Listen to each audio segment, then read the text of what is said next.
মাজরা শ্রাবণী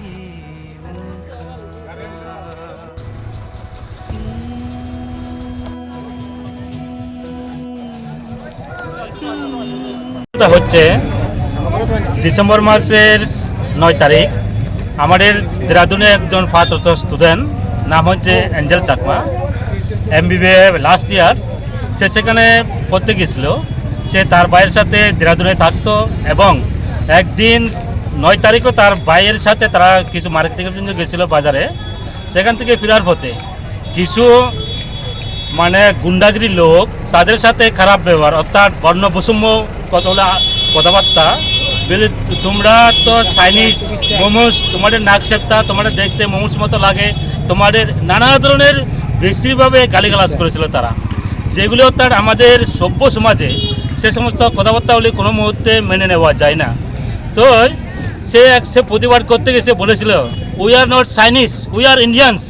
আমরা ভারতীয় হয়তো আমাদের নাক সেপ্তা হতে পারে তাহলে এটা কি আমাদের অপরাধ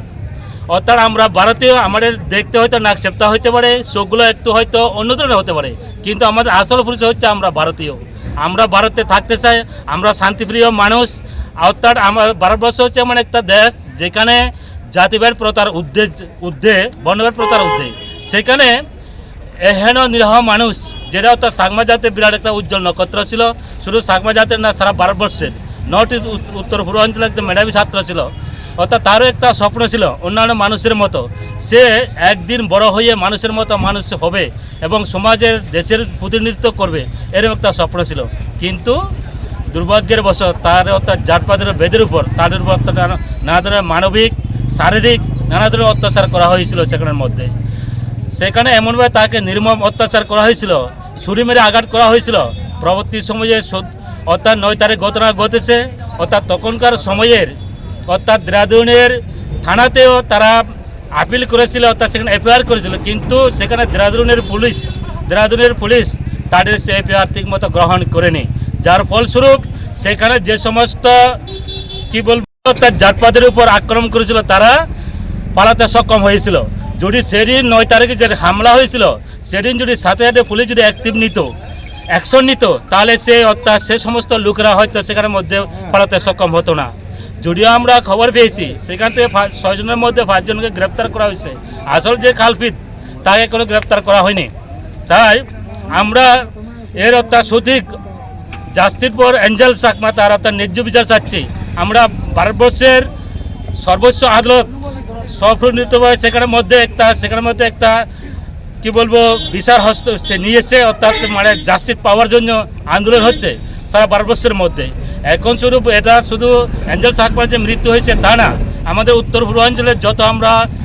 জনগণ রয়েছি মানুষ রয়েছি সবার জন্য মৃত্যু হয়েছে তা আমরা চাই নেক্সট জেনারেশন ভবিষ্যতে যাহাতে এমন অ্যাঞ্জেল চাকমার মতো সেখানে বর্ণ বৈষম্যের শিকার যাহাতে না হয় অর্থাৎ আমরা যেখানে থাকি আমরা যেহেতু ভারতবর্ষের নাগরিক অর্থাৎ আমরা চেহারাগুলি হয়তো তাদের মতো হয়তো এত সুন্দর না হতে পারে তথাপিও আমরা কিন্তু ভারতে আমরা চাই দেশের জন্য আমাদের দেশের শাসন ব্যবস্থা অর্থাৎ অ্যাঞ্জেল চাকমার সুস্থ বিচার হোক যারা দোষী তাদের উপযুক্ত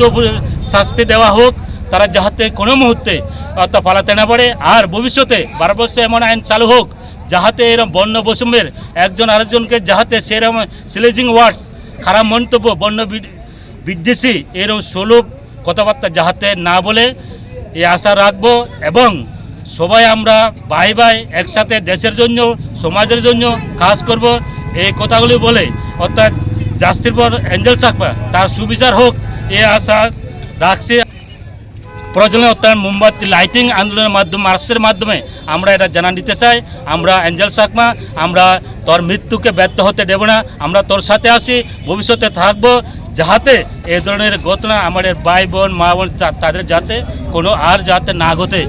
এই কামনা করছে। আমরা এই মনোমিছিল নতুন বাজারে আশ্রম সমনী থেকে আমরা থানা অবধি গেছি, সেখান থেকে আমরা বাইপাস সেখান থেকে ঘুরে আমরা এখানের যেখান থেকে আমরা আমাদের গন্তব্যস্থল যেখানে ছিল সেখান থেকে আমরা আবার এই মনোমিছিল আমাদের শেষ করেছি। এই বার্তা দিতে চাই, ভবিষ্যতে এ ধরনের যদি ঘটনা যদি হয় তাহলে এতে অর্থাৎ আরও একটু বেশি বৃহত্তর আন্দোলন হবে। আমরা চাই না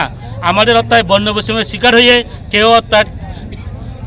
সব ধরনের মানুষ, হয়তো সে বাঙালি হতে পারে, হিন্দু হতে পারে, মুসলিম হতে পারে, চাকমা হতে পারে, খ্রিস্টান হতে পারে, যে ধরনের মানুষের উপর এই ধরনের বর্ণবৈষম্য শিকার হয় সে আমরা প্রতিবাদ করব।